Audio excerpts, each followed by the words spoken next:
Ano yan? Nung nakaraan, pag-writer, may natawagan natin si Remelin Dizon ng OFW ng Kuala Lumpur. Meron po siyang mensahe. Panoodin natin. Sino po sila? Ay, nako, may sorpresa ako sa inyo. Alam kong wala ka sa Pilipinas, nasa Kuala Lumpur, Malaysia ka? Opo. Ano ba ang trabaho mo dyan?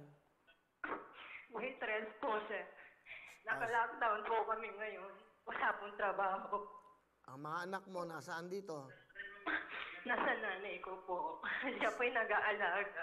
Ito naman programang to, welcome ang lahat, bawat Pilipino. Kamukha niyan. Oo nga po, ang dami niyo po natutulungan. Sobra. Nagiging masaya po ako sa mga tao na tatawagan niyo. Yung mga kwento ng buhay nila. Yung mga anak mo, ito, padadalan ko ng tablet ng Android, no? Para makapag-aral. Thank you po, thank you. Thank you po talaga. Thank you. Meron kang 30,000, ha? Thank you, Kuya Will. Alam mo, parang ang hirap na sitwasyon mo, no? Okay, para magkaroon ka din ng pera dyan, dadagdagan ko ng 10, meron kayong 40,000. Oh, thank you so much. Thank you. Ano gusto mo sabihin sa mga anak mo ngayon? Anak, eto na. Para sa inyo talaga to. Ito na. Akala ko talaga na. Kasi nakikita ko lahat ng mga hindi ko in-expect talaga. Ngayon, eto totoo yung sinasabi nila. Para sa inyo talaga to. Sa nanay mo? Mother, thank you. Thanks sa pag-alaga sa mga anak ko. Alam ko, napakalaki na sakripisyo niyo kayo ni tatay. Basta para sa inyo kung ano may ginagawa kong trabaho dito, sakripisyo, kasi niyo lang naman to. Hindi ko na may iniisip din sa akin. Para sa inyo lang. Okay, Remelin, mag-ingat ka dyan.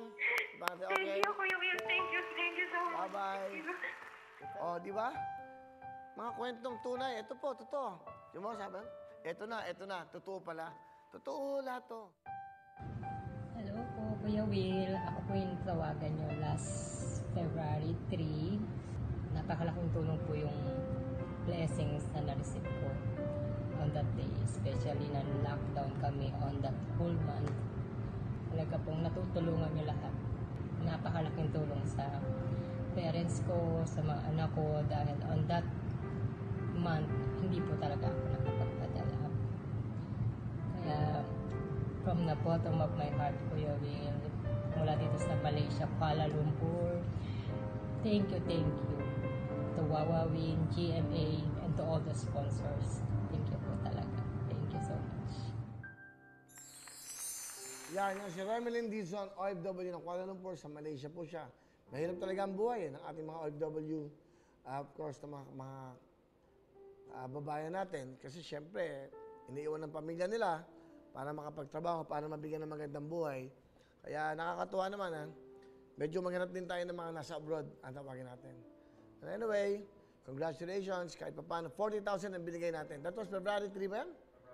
February 3, no? So, isang buwan na, no?